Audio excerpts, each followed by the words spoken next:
Hi friends, நம்ம விஜய் மல்லி ஸ்டோரியில் வந்துட்டு மல்லிக்கு இப்போ சாதகமாக வந்து ஹெல்ப் பண்ணுறவங்க யார் அப்படிங்கிற மாதிரி தான் வந்து கொஸ்டின்ஸ் வந்துட்டே இருக்குது. ஏன்னா மல்லி வந்து ரொம்ப இக்கட்டான நிலையில் தள்ளப்பட்டிருக்காங்க. மெயினாக வந்து ரேணுகா அப்படிங்கிறவங்க புதுசாக முளைச்சிருக்காங்க. ரேணுகாங்கிற கேரக்டர் வந்து ரியலாகவே வந்துட்டு உண்மையாக நிஜமாகவே இருக்காங்களா, இல்லை இறந்த கேரக்டரை வேணாலே காமிக்கணுங்கிறதுக்காக காமிக்கிறாங்களா, அண்ட் தென் ரேணுகா மாதிரி இருக்கிற பர்சன் வந்துட்டு ஏதாவது பண்ணிட்டு இருக்காங்களாங்கிற மாதிரியெல்லாம் நிறைய கேள்விகள் நமக்கு மனசுக்குள்ளே இருந்துகிட்டே இருக்குது.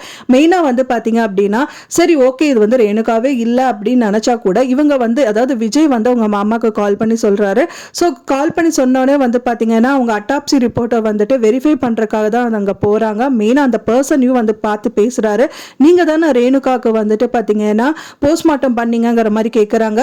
ஆமா சார் அப்படின்னு சொல்லிட்டு நார்மலா பேசியிருந்தா பிரச்சனை இல்லை. பட் ஆனால் அவர் கேட்டவனே பயங்கரமா மூஞ்சியில திகச்ச மாதிரி நின்றுட்டு இருக்காரு.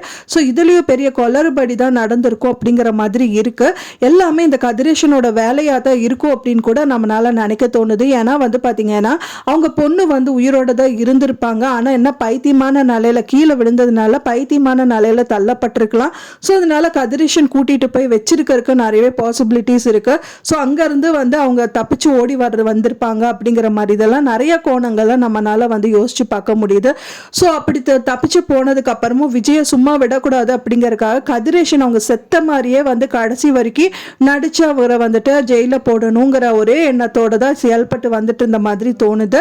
ஏன்னா வந்து 2 வாட்டி கோர்ட்ல வந்து கோர்ட்டு கேஸ்ன்னு இழுத்து விட்டாரு. 3வது தடவையும் வந்து அவர் வந்து ரேணுகா கேஸ்ல தான் மாட்டி விடுறதுக்கு நிறைய விஷயங்கள் பண்ணாரு. ஸோ அதுல இருந்து வந்து அட்டாப்சி ரிப்போர்ட்டை வச்சுட்டு அவங்க வந்து காப்பாத்திட்டாங்க அப்படின்னே சொல்லலாம். ஸோ அந்த ரிப்போர்ட்டே பொய் அப்படிங்கிற மாதிரி ஆயிடுச்சு அப்படின்னா பயங்கர கொஸ்டின் மார்க். கண்டிப்பா ரேணுகா உயிரோட தான் இருக்காங்க அப்படிங்கிறது ஊர்ஜிதம் ஆயிடும் அப்படின்னே சொல்லலாம். ஏன்னா அட்டாப்சி ரிப்போர்ட் வந்து பொய் அப்படின்னு சொன்னா கண்டிப்பா வேற யாராவதோட அட்டாப்சியை தான் வந்துட்டு பாத்தீங்கன்னா ரேணுகாவோட அட்டாப்சியாக வந்து கொடுத்துருக்க சான்சஸ் இருக்கு. ரேணுகா உயிரோடு இருக்கிறதுக்கு நிறையவே பாசிபிலிட்டிஸ் இருக்கு. ஸோ என்னதான் நடக்க போகுது அப்படின்னே தெரியல. இது வந்து கண்டிப்பாக கதிரேஷனுக்கும் விஜய்க்கும் வந்துட்டு பயங்கர கொளறுபடி நடந்து விஜய் வந்து கதிரேஷனை வந்துட்டு கொல்றதுக்கு கூட முயற்சி பண்ணுற அளவுக்கு வந்துடும். ஏன்னா வந்து சொந்த பொண்ணையை வந்து செத்து போயிட்டான்னு சொல்லிட்டு என்னை பழி வாங்குற மாதிரி பண்ணுறேன், ஏன் இப்படிலாம் பண்ணுறேன்னு சொல்கிறதுக்கு நிறையவே பாசிபிலிட்டிஸ் இருக்கு.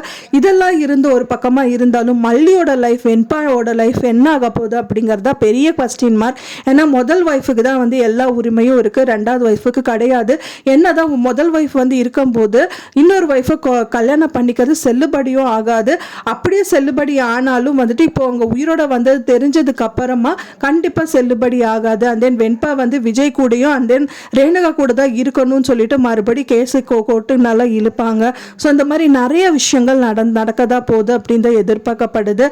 இப்போ வரைக்குமே இந்த விஷயம் எதுவுமே அன்னபூர்ணி அம்மாக்கோ அரவிந்துக்கோ யாருக்குமே தெரியல. ஒன்ஸ் அன்னபூர்ணி அம்மாவுக்கு தெரிய வந்தாலும் அவங்களும் பயங்கர ஷாக்கிங் ஆவாங்க. அவங்களுக்கு என்ன பண்ணுறது அப்படின்னு தெரியாம தான் இருக்கும். ஸோ என்னதான் நடக்க போகுது அப்படின்னு தெரியல. ஆனால் மல்லி மனசில் கண்டிப்பாக அது ரேணுகாவாக இருக்காது.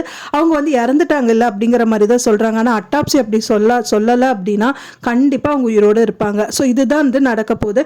என்ன நடக்கும் அப்படின்னு சொல்லி வெயிட் பண்ணி பார்க்கலாம் ஃப்ரெண்ட்ஸ். என்ன நடக்க போகுது, நீங்கள் என்ன நினைக்கிறீங்க அப்படின்னு சொல்லிட்டு உங்களோட கருத்துக்களை மறக்காமல் எனக்கு கமெண்ட்ல ஷேர் பண்ணுங்க ஃப்ரெண்ட்ஸ். நான் சொன்னது தகவல் உங்களுக்கு பிடிச்சிருக்கும்னு நினைக்கிறேன் ஃப்ரெண்ட்ஸ். பிடிச்சிருந்தா மறக்காம லைக் பண்ணுங்க, ஷேர் பண்ணுங்க, கமெண்ட் பண்ணுங்க, சப்ஸ்கிரைப் பண்ணுங்க. மேலும் இன்னொரு மல்லி சீரியல் அப்டேட்டோட நெக்ஸ்ட் மீட் பண்றேன். தேங்க்ஸ் ஃபார் வாட்சிங் மீடியா ஃப்ரெண்ட்ஸ். நெக்ஸ்ட் வீடியோல பார்க்கலாம்.